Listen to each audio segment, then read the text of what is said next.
Purihin po ang Panginoon sa gabing ito. Kami po ay nagpupuri sa Panginoon. Bagamat wala kayo rito ngayon, no? Nandiyan kayo sa inyong mga tahanan. Alam kong marami po ang nasasabik na magpunta sa kanyang iglesia upang tayo magkaroon ng face-to-face fellowship, no? Palakasan, sabay-sabay po tayo mag-aawitan ng sama-sama. Subalit, alam ko ako yung nananampalataya na hindi na po magtatagal ito at matutuloy na po ang ating face-to-face worship. So patuloy po tayong manalangin sa mga nagaganap po sa ating paligid. So tulad nga ng ating team for this month, spiritual boldness, no? Hindi dapat tayo mawalan ng pag-asa o pananampalataya sa kabila po ng mga kaguluhang ito na nagaganap po sa ating paligid. So, stay put lang po tayo. Magandang gabi po sa ating lahat, sa inyong mga kapatid, sa inyong mga tahanan o saan man kayo naroroon ngayon, saan man bansa na nakikinig po sa mga oras na to o makikinig sa mga susunod na panahon ng pagtuturo na ito. So, purihin ng Diyos sapagkat tunay na ginawa niya itong online na ito para bagamat may mga ganitong pangyayari ay at least meron po tayong worship na nagaganap. So still kapuri-puri po ang Panginoon. Tunay na siya'y buhay, makapangyarihan sa lahat. Okay? So purihin po ang Diyos. Tayo po'y mag-aaral ng kanyang salita. Ngayon, ang ating pong pag-aaralan ay a bold statement of faith from the life of David. Sino po si David? Alam ko po marami pong hindi po ito anak ni Pastor Dave, no? Ito po si King David na nabuhay na malapit sa puso ng Panginoon. Amen po? Tayo po manalangin. Panginoon Diyos na buhay, Diyos na makapangyarihan sa lahat. Sa gabing ito, kami po lumalapit sa trono ninyong biyaya, sa trono ninyong awa, Panginoon. Tunay na kay Diyos na makapangyarihan sa lahat, dakila, buhay, mula noon hanggang ngayon ay kumikilos, Panginoon. At kailanman ay hindi lumulubay ng paningin sa mga taong sa Kanya'y sumasampalataya. Panginoon, sa gabing ito, kami po'y lumalapit na may pagpapakumbaba, Panginoon. Lord, humingi po kami ng paglilinis sa aming mga puso. Sa gabing ito'y buksan mo, Panginoon, aming puso't isipan, Panginoon, aming spiritual ears, Panginoon, aming spiritual eyes, Panginoon, Lord God, ang maging aming mga puso, Panginoon, sa inyong salita, Panginoon, Lord God, na maintindihan namin ang inyong nais, Panginoon. Lord, tago mo po sa inyong lingkuran, Panginoon. Ikaw po magsalita sa aming kalagitnaan, Panginoon. Bagamat kami magkakalayo, Panginoon, ipadama mo, Panginoon, ang kapangyarihan ng mahal na Espiritu sa amin, Panginoon, sa oras na ito. Lord, ikaw po ang patuloy na manguna at maggabay sa amin. Sa pangalan ni Jesus, sa pamdalangin. Amen and amen. Okay, so patuloy po tayo, no? For our theme for the month is spiritual boldness. So let's go to the life of David. Paano po siya nagpinahayag ang kanyang pananampalataya boldly. Okay?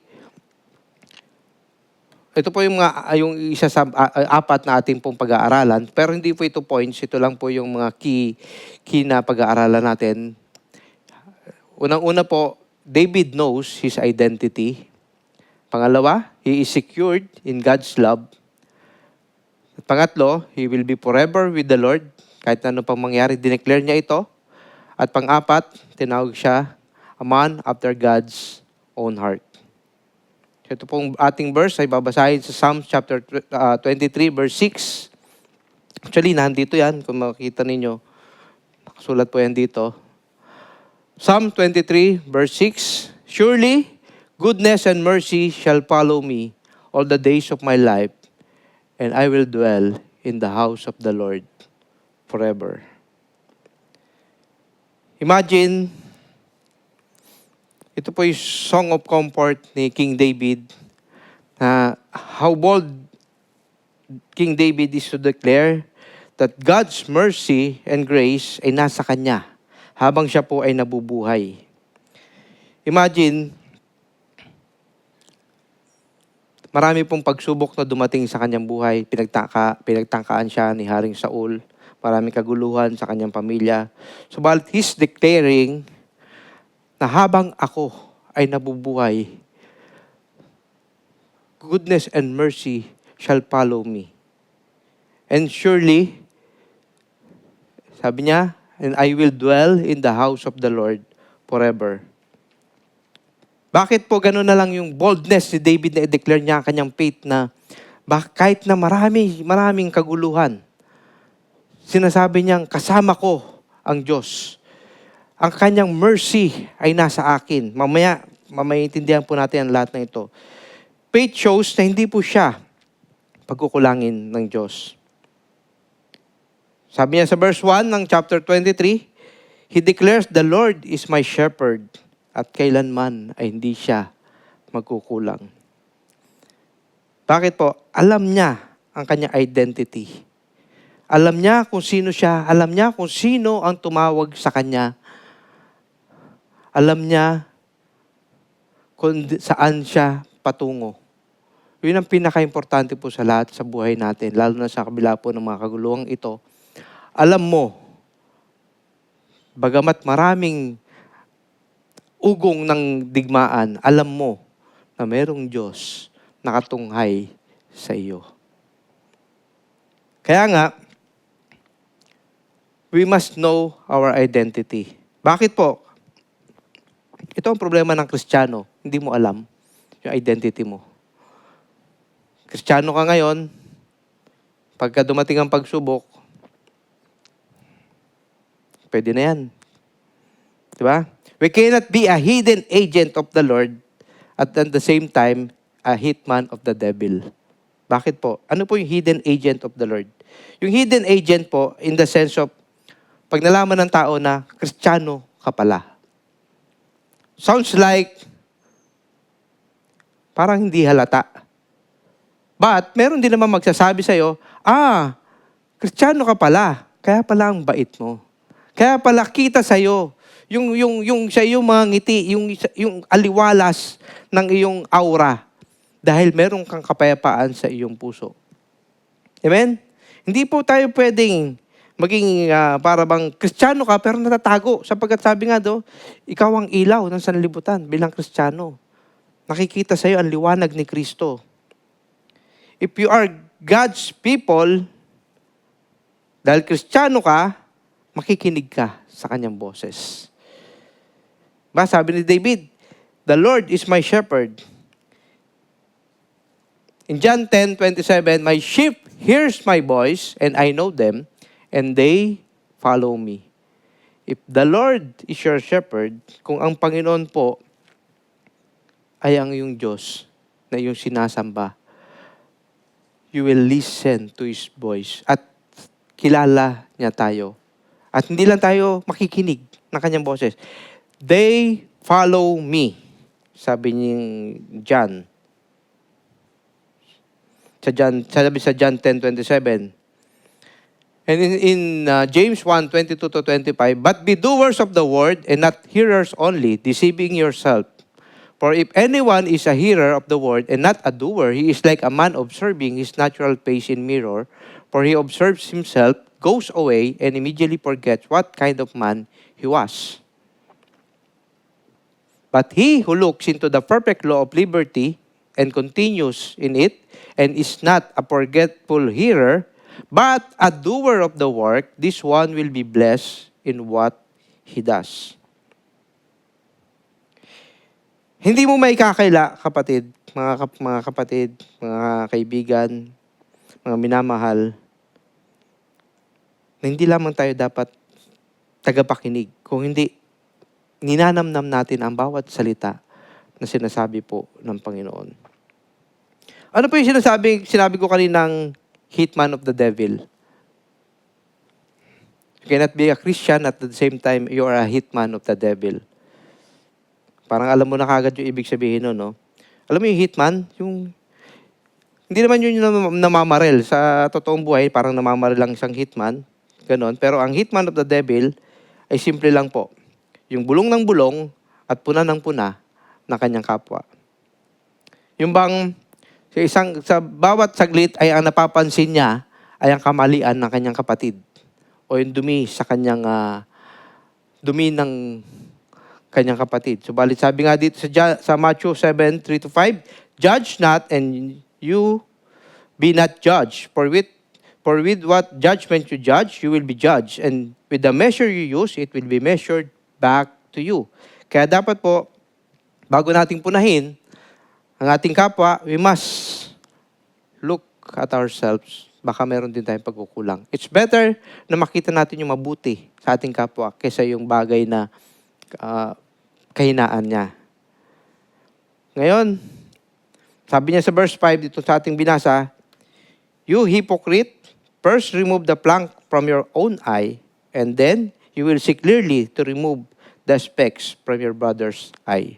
So, bago tayo mamuna, mga kapatid, sapagkat yung simpleng bulong na yon ay doon sa pinagsasabihan mo ay dagdag po ng kabigatan ng kanyang puso. Bakit kaya ganito ang kapatid ko na ito? Bakit lagi na lang puna ang kanyang sinasabi? Bakit lagi na lang pagkukulang ng iba? No? We cannot be like that kung ikaw po'y Kristiyano.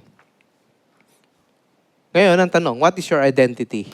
Mayroon pong tatlong klase ng tao. Sino ka dito sa tatlo na to? A natural man, a spiritual man, and a carnal man. A natural man is created by God but no personal relationship to Him. Yes, he is created by God. Hindi po natin may alis yun. Lahat po tayo ay nilikha ng Panginoon. Lahat tayo hiningahan at lahat tayo ay ginawang kawangis ng Panginoon. Subalit, a natural man is unable to understand spiritual things. Iikot po tayo dito sa tatlo na ito. Actually, sa dalawa lang na ito, kasi pag pinag-usapan natin yung carnal man, palagi ko hindi po mauubos yung isang oras bago natin matakil ito. So, bibigyan na lang natin ito ng ibang time para pag-aralan natin itong tatlong ito. A spiritual man, who is a spiritual man? A believer who has matured and is guided by the Holy Spirit.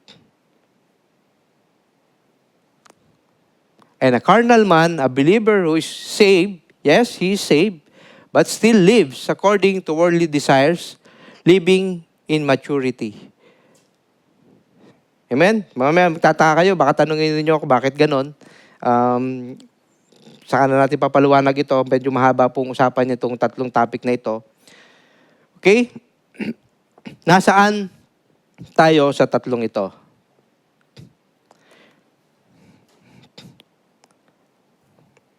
Nung pong pumili ang Israel ng bagong hari, iikot po tayo sa istorya ni David. Sabi nila, bigyan niyo kami ng hari. Binigyan sila ni Samuel. Pinili si King Saul. Kung nabasa niyo na po ito sa Samuel. No? So, papaiksiin ko na po ito sapagkat ito pong nangyari na bakit sinabi ng Panginoon, ni Samuel ito sa Samuel, 1 Samuel 13:14. Ito po yung details na King Saul disobedience and the beginning of his downfall, facing a massive Philistine army. Maraming sundalo. So, hindi siya nakapag-antay kay Samuel.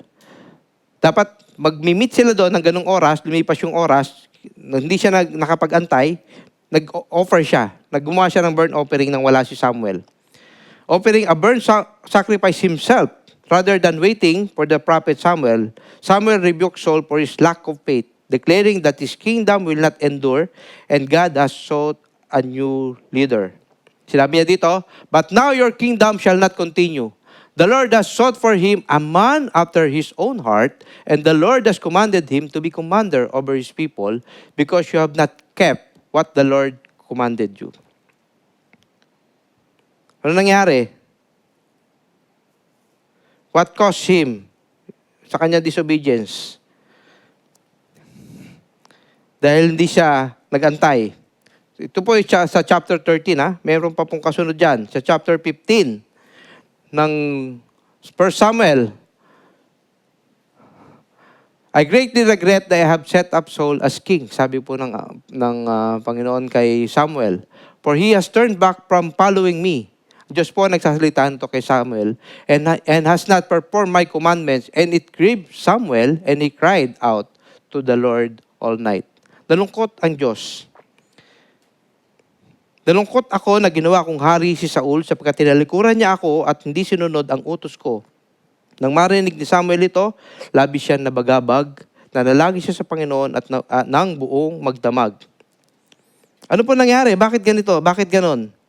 Nung mga susunod na verse dyan, verse 13, pumunta po si Samuel kay Saul at nung magkita sila, sinabi pa ni Saul sa kanya, pagpalain ka sana ng Panginoon. Ganun pa yung balat ni Saul sa kanya. Ganun yung kanyang para bang yung pagsalubong kay Samuel na siya'y galak na galak. Sabi niya, sinunod ko ang mga utos ng Panginoon.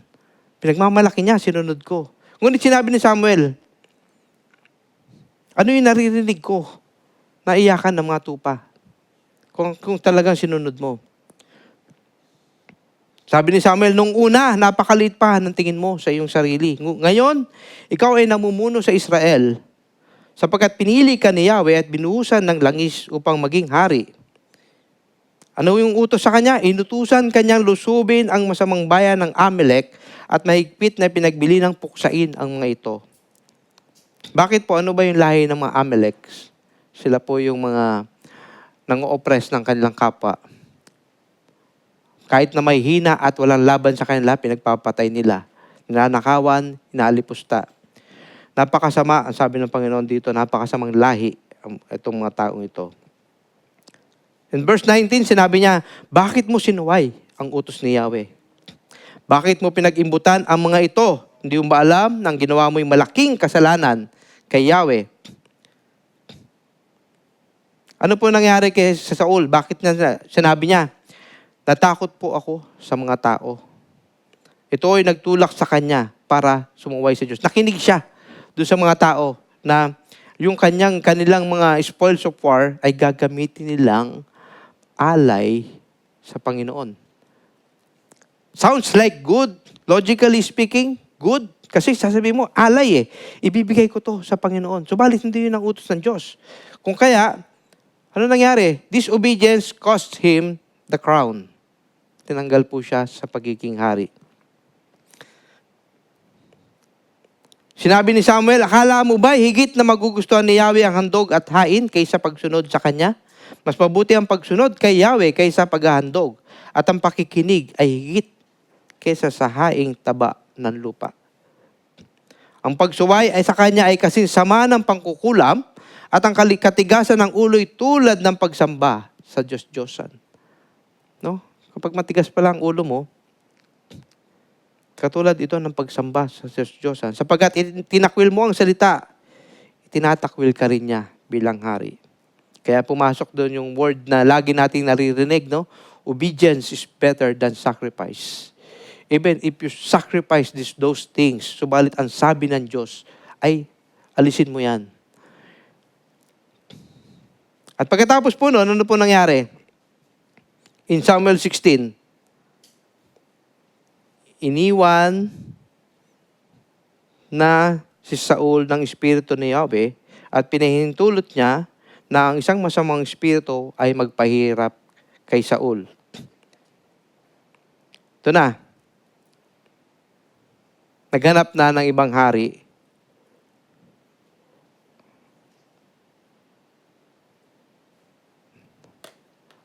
Naghanap na ng ibang hari. Ang pinalitan na siya.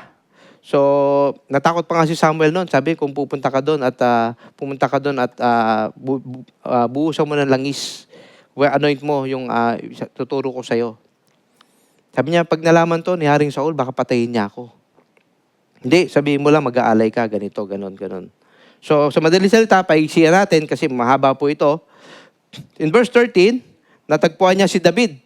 Actually, akala nga niya yung ibang anak ni Jesse, yung kanyang bubuhusan na langis. Sinabi niya, siguro, ito na yung pinili ni Yahweh kasi ang ganda ng bihis, ganda ng tindig. Kumbaga, maganda lalaki, malaki ang katawan, or maaring talaga makisig, sabi niya.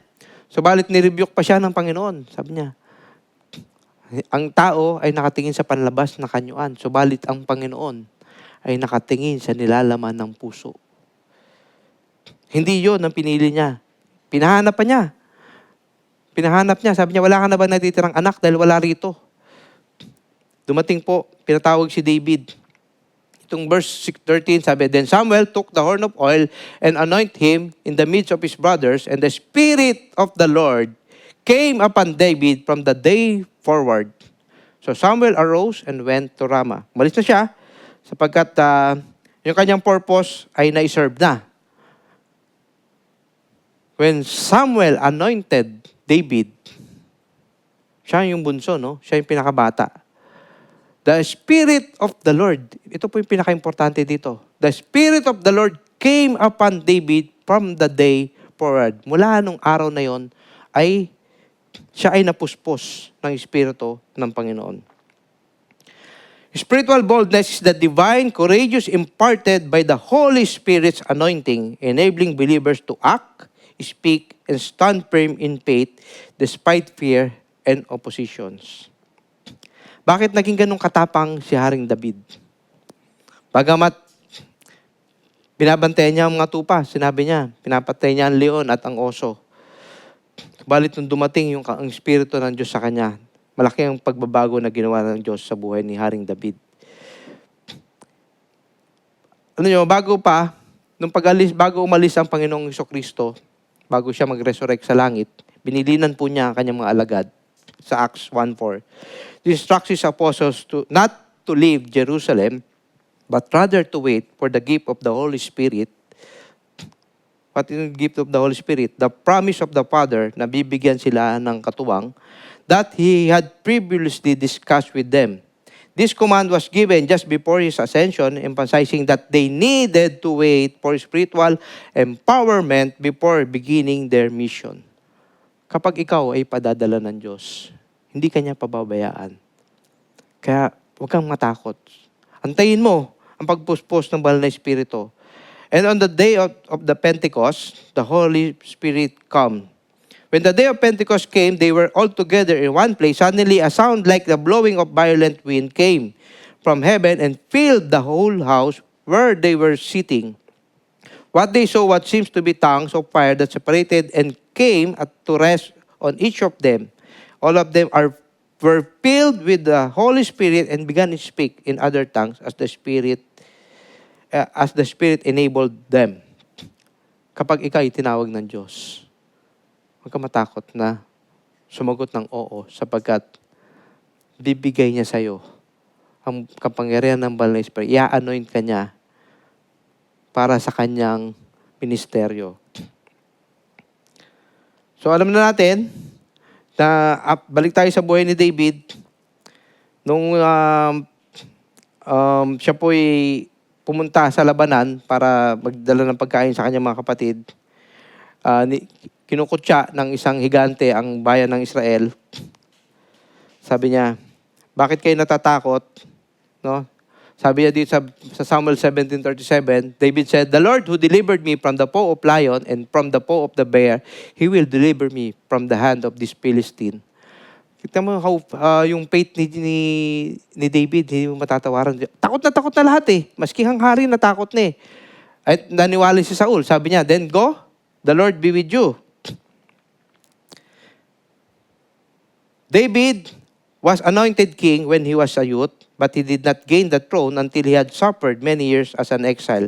Pagkatapos po nito, natalo nila yung Palestine, napatras nila, naging isa siya sa mga namuno ng kawal ng hari, hanggang pinuri po ng tao si King David higit kay Saul, at doon po pumasok ang inggit at ninais niyang patayin si King David.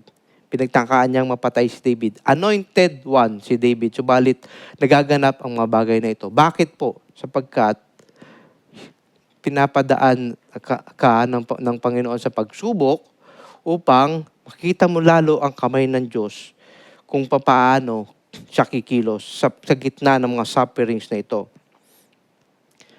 Pinahanap siya ni King Saul. Gusto siyang patayin. Tumating po yung panahon na pwede nang magiganti si David kay Haring Saul. Diba? Tuloy nyo basahin nyo yung kabuuan nito, maintindihan nyo ang lahat ng ito. Pinaiksi ko lang po. When time came for David para magiganti po kay Saul at ilagay na sa kanyang kamay ang kanyang sitwasyon. Sabi niya, di ba, ganoon naman tayo kapag iikot din yung gulong eh. Kumbaga parang hindi laging nasa harap. Pag ako nasa ibabaw, kumanda ka na sa akin. Diba? Ganun yung kaisipan ng isang natural man. Sasabihin sa'yo na pag ako yumaman, hindi kita babalatuhan. Parang gano'n, no? In 1 Samuel, ito pala. He is bold enough to declare that God will deliver him from the enemy. And that the Lord's way for David to known and recognized by the people. Naging, pinuno ng mga kawal. So ito po yung pamamaraan ng Diyos upang si David ay makilala ng mga tao. In 1 Samuel 24 verse 4, ito na, yung dumating na kay Haring David yung pagkakataon na paghigantian niya si Haring Saul sa lahat ng mga kasamaang ginawa sa kanya. Then the men of David said to him, sabi ng mga tao kay David, "This is the day of which the Lord said to you, Behold, I will deliver your enemy into your hands, that you may do to him as it seems good to you." David arose and secretly cut off a corner of Saul's robe.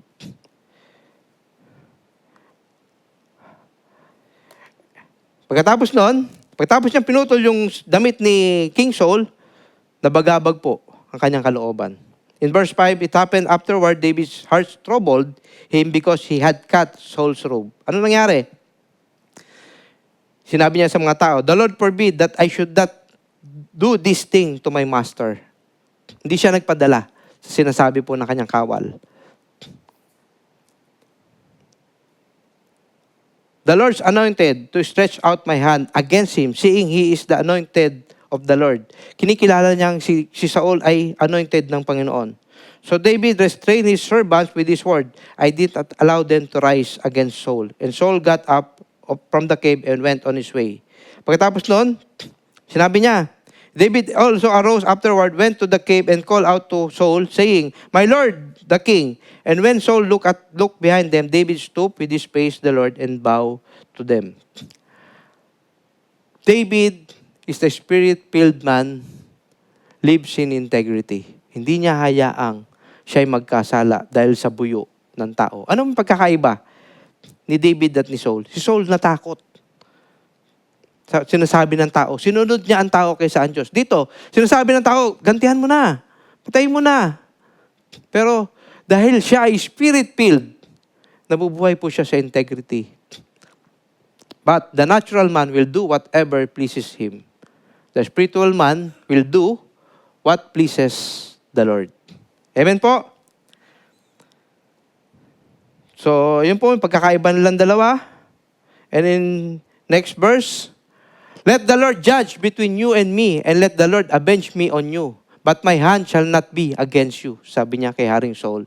As the Proverbs of the ancients says, "Wickedness proceeds from the wicked, but my hands shall not be against you."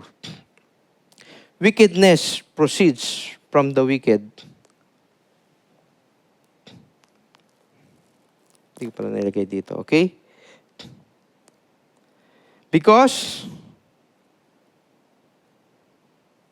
David said, "But my hand shall not be against you," because he knew who he was. A man after God's own heart. Hindi siya gagawa ng masama sa harapan ng Panginoon. As wickedness proceeds from the wicked, sinabi po sa Daniel 12:2, "Many shall be purified, made white and refined. But the wicked shall do wickedly, and none of the wicked shall understand. But the wise shall understand." So, mga minamahal, basahin ko po sa Tagalog, "Huwag kayong maghiganti, ipabuhayan ninyo iyon sa galit ng Diyos, sapagkat nasusulat, akin ang paghihiganti, ako ang gaganti," sabi ng Panginoon. Verse 20, "Sa halip, kung nagugutom ang iyong kaaway, pakainin mo. At kung nauuhaw, painumin mo siya. Sa gayon ay magbubuntun ka ng baga sa kanyang ulo. Huwag kang magpadaig sa masama, kundi daigin ninyo ng mabuti ang masama." At yun po ang ginawa ni Haring David. Masama ang ginawa sa kanya ni Haring Saul, subalit hindi niya kinantihan ng masama. Sapagkat tayo po'y nilikha ng Diyos at sa pakikipag-isa natin kay Kristo Jesus, binigyan niya tayo ng bagong buhay para gumawa tayo ng kabutihan na noon pa may itinalaga na niya na ng Diyos na gawin natin. For we are His workmanship, created in Christ Jesus for good works, which God prepared beforehand that we should walk in them, but not to walk in wickedness, mga kapatid. Lagi natin tatandaan yan. Piliin mo, kahit ano pang kalagayan sa buhay, andanasin mo, piliin mo ang mabuti sa harapan ng Panginoon. Ganun pa man, as a spiritual man, he did what good in the eyes of the Lord. Dumating ang panahon, alam niyo lahat to. Let's go back to the life of David. We all know he sinned against the Lord. Kailan po ito nangyari? Kailan nangyari na siya ay nagkasala sa Panginoon at pumasok yung malaking kasalanan na nagawa niya sa Diyos? Noong pong siya ay natukso kay Bathsheba. Natukso siya habang siya nasa laban ng kanyang mga alagad. Siya po ay nasa palasyo. Habang siya naglalakad, natanaw niya ang isang babaeng maganda. Pinatawag niya at sinipingan niya ito. Ang pinakamasakit na nangyari, nagbunga po yung isang beses na ginawa niya yon. So dahil nagbunga, ninais niya pong pagtakpan ang kanyang nagawang kasalanan. Pinatawag niya si Urias para sipingan ang kanyang anak, pinabalik niya galing sa laban, ang kanyang asawa, pinabalik niya galing sa labanan. Subalit, isang matuwid na tao po si Urias, ayaw niya magpakasasa, sabi niya, hindi ako magpapakaligaya sa piling ng aking asawa. Ang aking mga kapatid, kababayan ay nakikipaglaban. So natulog siya sa labas ng himpilan. Ano nangyari? Dahil hindi pa rin nangyari yun, hindi sinipingan ni Urias yung kanyang asawa, pinalagay niya po sa front line si Urias para mamatay sa labanan. Ano na po nangyari? In Samuel 12:9, hindi ko na po nilagay ito dyan. Ano po nangyari pagkatapos nun? Kinumpronta po siya ng Panginoon sa pamamagitan ni Prophet Nathan. 2 Samuel 12:9, bakit hindi mo sinunod ang mga utos ko at ginawa mo ang masamang bagay na ito sa paningin ko? Ipinapatay mo pa si Uriah na Heteo na sa labanan. Pinapatay mo siya sa mga Amonita at kinuha mo ang kanyang asawa. Kaya dahil sa ginawa mo, mula ngayon, palagi na magkakaroon ng labanan at patayan sa pamilya mo. Dahil sinuway mo ako, kinuha ang asawa ni Uriah upang maging iyong asawa. Ito pa ang sinasabi ng Panginoon, may isang miyembro ng sambayan mo ang maghihimagsik laban sa iyo. Ibibigay ko ang asawa mo sa taong iyon at hindi iba sa iyo at sisiping siya sa kanila nakitang-kita ng mga tao. Sabi ng Panginoon, ginawa mo itong lihim. Gusto mong itago ang lahat ng iyong kasalanan. Pero gagawin ko'y makita ng hayagan ng buong Israel. There is no such hidden sin na hindi nakikita ng Panginoon. Kahit ano pang tago ang gawin natin, mga kapatid, sa harapan ng Diyos, alam niya yan. Every hidden sin that we hides in our hearts, alam po yan ng Diyos. Ano po ang sagot ni David kay Nathan? Nagkasala ako sa Panginoon. Inamin niya, ako po'y nagkasala sa Panginoon. Sumagot si Nathan, pinatawad ka na ng Panginoon, hindi ka na mamamatay sa kasalanan ginawa mo. Pero dahil sa ginawa mo, binigyan mo ang dahilan ng mga kalaban ng Panginoon na lapastanganin siya, kaya siguradong mamamatay ang anak mo. Nung makauwi si Nathan, pinahintulot ng Panginoon na magkasakit ng malubha yung bata, anak ni David kay Bathsheba. Dalawang hari ng Israel, unang hari at pangalawang hari, mga kapatid. Nung nagkasala si Haring Saul, ano ang sinabi niya kay Samuel? Ano ang hiningi niya kay Samuel? Sa last verse po ng 1 Samuel 15, sinabi niya doon, bigyan mo ako ng karangalan sa harap ng mga pinuno ng Israel. Sa kabila po ng lahat ng kanyang ginawa, na pagsuway, disobedience sa harapan ng Diyos, hiningi niya ay karangalan sa harap ng bayan ng Israel.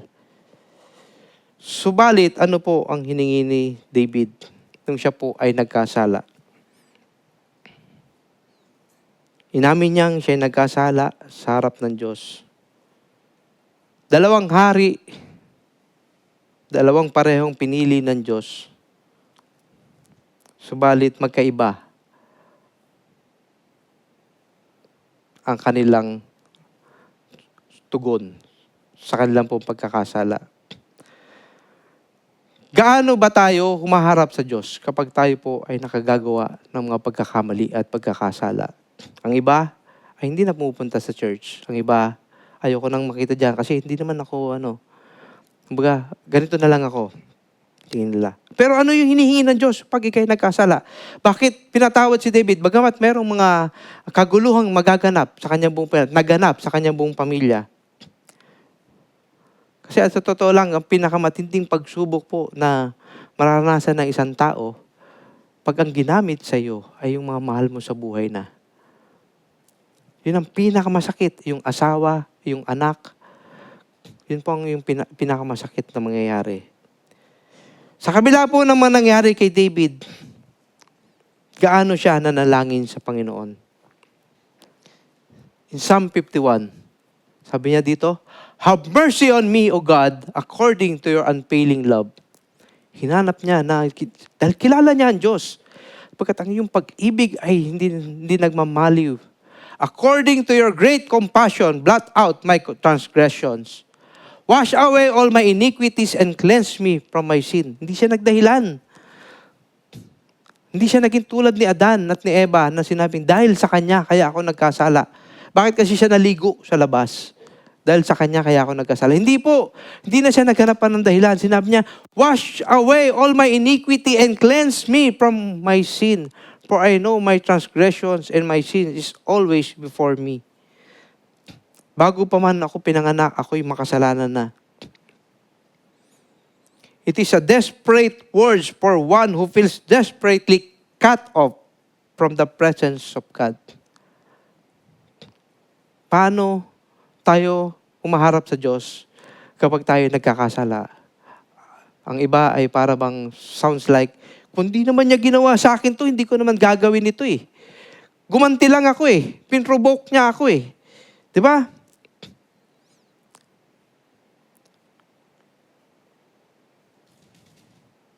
The desperate words of one who feels desperately cut off from the presence of God. The psalmist here is broken by sin and guilt and pleading with God for restoration. There are many among our congregants who share such brokenness. Paano tayo patatawarin ng Diyos sa lahat ng ating mga pagkukulang? Because of his transgressions, he humbly came and plea. Siya'y nagsusumamo, "Panginoon, ako po'y patawarin mo." Bakit? Dahil alam niya, kapag iniwan siya ng Espiritu ng Diyos, alam na niya kung ano mangyayari sa kanya. He is like an orphan. He feels like nothing without the Spirit of the Lord sa kanyang buhay. Sabi niya, "Huwag mong alisin sa akin ang iyong pakikipisan. Huwag mo kong ilayo sa iyong presensya." May kanta to no? May kanta to, alam ko eh. Na-share ko nga to sa isang kapatiran kasi once you are called by the Lord, sabi nga sa TNO, "I am an engineer." Mambabae man ako, I'm still an engineer. Amen? I'm a doctor. Mambabae man ako, I'm still a doctor. But if I am a pastor, pag nambabae ba ako, am I still a pastor? Pag ginawa ko ang bagay na ito, pag ginawa ko yung, sabi ni Joseph, di ba? Hindi ko magagawa ang karumal-dumal na bagay na ito sa harap ng Panginoon at sa harap ng Panginoon. Panginoon sa langit at sa aking Panginoon di sa lupa. Kay Potiphar. Kasi siya, yun ay Potiphar's wife. He ran. No? Tumakbo siya. Bagamat binaligtad pa rin siya. Sapagkat kung makagagawa tayo ng mga ganong katinding kasalanan, alam mo na, kapatid, na we will start to fall away from the grace of the Lord. And we will ask for His mercy. In Psalm 51:10, sabi niya dito, "Create in me a clean heart, O God, and renew a steadfast spirit within me. Do not cast me away from your presence and do not take your Holy Spirit from me."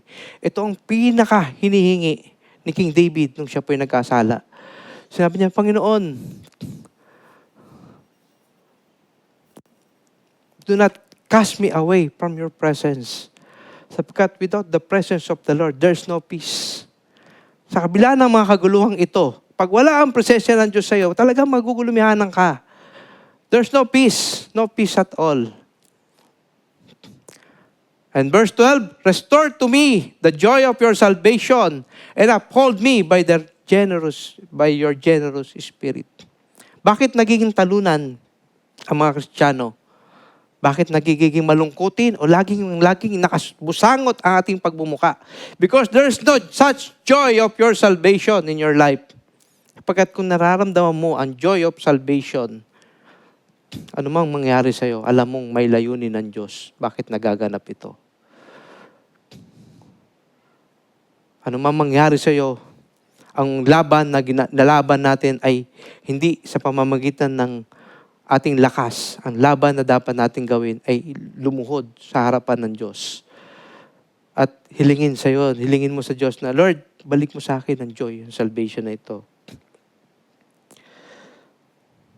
Bakit po? Nung panahon na yon, nung unang panahon, nung panahon ng mga Israelita, sila po'y naghahandog para po sa kapatawaran ng kasalanan. Subalit dito pa lamang sa masusunod nating babasahin, sinabi na ni David ang karapat-dapat na handog na hinihingi ng Panginoon. Gaano ba tayo dapat maghandog? Sa ating mga pagkukulang at ating pagkakasala sa Panginoon, paano tayo magiging tapat sa Kanya? Nagkulang nga tayo, nagkamali tayo. Paano po? "For you do not desire sacrifice or else I would give it." Kung gusto mo lang ng sacrifice para ko ipatawarin mo, ibibigay ko, sabi ni David. "You do not delight in burnt offerings." The sacrifices of God are a broken spirit, a broken and a contrite heart. This, O God, you will not despise. Higit mo na nais ang mga handog na hindi mo nanais ang mga handog at di ka nalulugod sa haing sinunog. Ang handog ko, O Diyos, na karapat-dapat ay ang pagpapakumbabang pusong mapagtapat. Sa ating pagkukulang, paano natin sasabihin sa Panginoon? Hinihingi niya na mula sa ating puso. Aminin natin na tayo nagkamali. Buong tapat nating ilapit sa Kanya. At buong puso't nating pagsisihan ang lahat ng ating mga nagawa. At tayo lumapit sa Kanya sapagkat siya'y nalulugod sa pusong magpapakumbaba sa Kanyang harapan. Aminin lang natin. Hindi tayo magtuturo. Sapagkat may matinding kalungkutan, mga kapatid, ang paglisan ng banal na Espiritu po sa ating buhay. We can experience spiritual boldness through the indwelling and continuous filling of the Holy Spirit, mga kapatid. But without the dwelling and filling of the Holy Spirit, there's no such things, mga kapatid. That's why, kung tayo'y magkamali sa Diyos, hilingin natin sa Kanya. Hilingin natin sa Kanya. "Create in me a pure heart." Panginoon, likhain mo sa akin ang pusong tapat, ang pusong puro, at renew the steadfast spirit within me. Dito po tayo magtatapos. Huwag natin kalimutan to, mga kapatid, sapagkat from time to time, alam niyo, nung nagpastor ako, this verse ay lagi ko po itong binabanggit sa Panginoon. Panginoon, sapagkat kung saganang akin, hindi ko po kaya lahat ng ito. Marami mga pagsubok. Alam natin na mahina ang laman. Subalit, paano natin mapaglalabanan ito? Hindi natin kaya without the power of the Spirit. Kaya lagi ko sinasabi sa Panginoon, do not cast me away from your presence, O Lord. Lord, and take your Holy Spirit from me. Huwag mong hayaan na magkamali ako sa harapan mo. Panginoon, iligtas mo ako. Hawakan mo ako lagi. Hiningi ko lagi ang presensya ng Panginoon. Laging sinasabi din sa aking mahal na asawa sa Pilipinas po. Talagang, kasi, bachelor, alam mo na, kapag ikay nasa abroad, at para bang tila mo, feeling mo wala nakakita sa'yo, you can do whatever you want, no? But, as a natural man, yes, but being a spirit-filled Christian, iniisip mo pa lang, nire-review ka na po ng Panginoon. Tumapasok pa lang siya sa iyong imahinasyon, nire-review ka na ng Panginoon. So, listen to the words of the Spirit. Okay? I will recite to you this Psalm 23. Dahil ito po yung ating verse.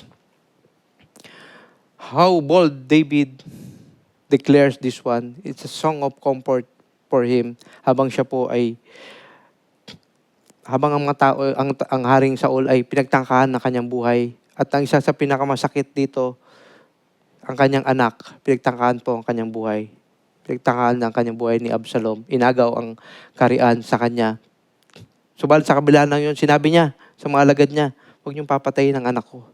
Ang sakit no, no? Pinagtaksilan ka, hindi ka makaganti dahil anak mo yung gumawa nun sa'yo. Sabi niya dito sa Psalm 23, The Lord is my shepherd, I shall not want. He makes me lie down in green pastures. He leads me the still waters. He restores my soul. He leads me in the paths of righteousness for His name's sake. Yea, though I walk through the valley of the shadows of death, I will fear no evil, for you are with me. Your rod and your staff, they comfort me. Yea, though I walk, verse 5, you prepare a table before me in the presence of my enemies. You anoint my head with oil. My cup runs over. Ito yung verse 6. Can we declare, mga kapatid, na sa ating buhay dito sa mundo,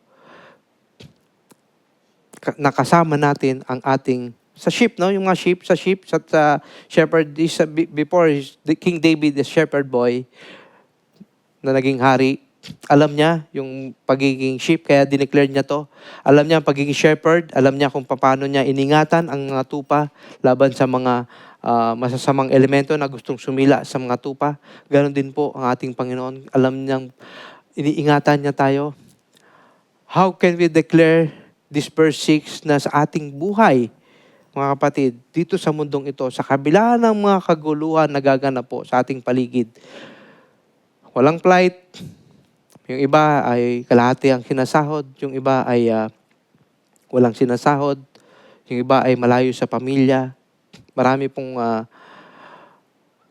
sufferings, and yet, can we declare this verse 6, that surely goodness and mercy shall follow me all the days of my life. Na ang biyaya at ang katapatan, ang awa ng Diyos, ang kanyang kabutihan, ay kasama natin. At dumating man ang panahon na tayo kunin ng Diyos, dumating man ang panahon na sabihin ng Diyos, tama na, aalisin na kita dyan sa mahirap na buhay at dadalhin na kita sa piling ko. Can we declare that we will dwell in the house of the Lord forever? May kasiguruhan at mayroon kang katiyakan sa pagtatapos ng buhay mo dito sa lupa ay kapiling mo ang Ama. It is a bold statement of faith in the life of King David. Tayo po'y manalangin. Diyos na buhay, Diyos na mapangaralan sa lahat. Salamat po, Ama, sa gabing ito. Panginoon, alam po namin na hindi ka nagkukulang. Sinabi mo nga sa inyong salita na kami man ay hindi maging tapat o ang kaming katapat ay mawala, nananatili kang tapat, Panginoon. At hindi mababago yun sapagkat yun ay ikaw, ang Diyos ng katapatan. Panginoon, sa kabila po namin mga pagkukulang, sa kabila po namin mga kahinaan, salamat po dahil hindi ka nagkulang. Salamat po dahil nariyan ka na nangungusap sa amin. nagpapalakas na aming loob na kailanman kami ay hindi nyo iniiwan at hindi nyo pinababayaan. Hindi nyo kami iniwang mag-isa, Panginoon, kahit kailan sa aming buhay. Bagamat minsan, inaakala namin na kami nag-iisa sapagkat hindi namin maramdaman na inyong presensya. Minsan, nahayaan nyo kaming para bang malayo ka sa aming piling. Subalit, hindi lamang namin naradarama o nakikita ang inyong kabutihan sa amin. Lord, hayaan mo pong makita namin sa aming pong paglakad. Hayaan mo makita namin ang inyong kabutihan. Panginoon, inyong mercy, inyong goodness sa aming buhay. Nakasakasama namin sa bawat araw ng aming buhay, Panginoon. Sa kabila po ng lahat ng kaguluhang nagaganap sa mundong ito ngayon, Panginoon. Lord, iligtas mo po ang mga taong sa iyo'y umaasa. Ang refuge and strength ay sa iyo lamang, Panginoon. Ikaw ang aming tanggulan, Panginoon. Lord, bigyan mo po ng kapayapaan na aming mga puso sa kabila po ng lahat ng ito. Bagamat kami nasasabik na magkita-kita para kami magpalakasan, Panginoon. Kami nasasabik upang personally, Panginoon, kami magpuri sa iyo ng sama-sama at manalangin ng sama-sama. Panginoon, ikaw po ang mag-ayos ng lahat ng ito, Panginoon, Lord God. Lord, bigyan mo ng katahimikan ang puso ng mga taong nagugulumihanan, Panginoon. Lord, salamat po sa inyong mga salita, Panginoon. Lagi mo paalala sa amin, Panginoon, na aming hilingin sa iyo, likaan mo kami. Likain mo sa amin, Panginoon, ang isang pusong tapat. At nawa, Panginoon, mula sa araw na ito, ang inyong presensya ay laging manguna sa amin, Panginoon. Salamat po, Ama. Lagi mo po kaming uhawin sa pakiisa ng Banal na Espiritu, sa pananalangin at pag-aaral ng inyong banal na salita, Panginoon. Lord, ikaw po ang patuloy na magpaalala ng lahat na ito sa amin, Panginoon. Sulat mo po ang inyong utos sa aming pong puso, Panginoon. At Panginoon, po yung mga anak na sa bawat kanilang tahanan, Panginoon, Lord God. Lord, bigyan mo sila ng kapayapaan, ng pagkain sa araw-araw, Panginoon, Lord God. Palakasin mo po sila, ang mga may karamdaman, Panginoon, inyong pagalingin, Panginoon, Lord God. Ikaw po mag-ingat, Panginoon, sa bawat sa amin, saan man kami pumaroon at pumunta, Panginoon, Lord God. Sa pag-alis at pag-uwi, Panginoon, ay samahan mo po kami, Panginoon. Lord, salamat po sa inyong Espiritu na patuloy nagpapaalala sa amin. Sa dakilang pangalan ng Panginoon Jesucristo, ang lahat ng ito po, ay aming sinasamo at tinadalangin. Lahat po ay magsabi ng Amen and Amen.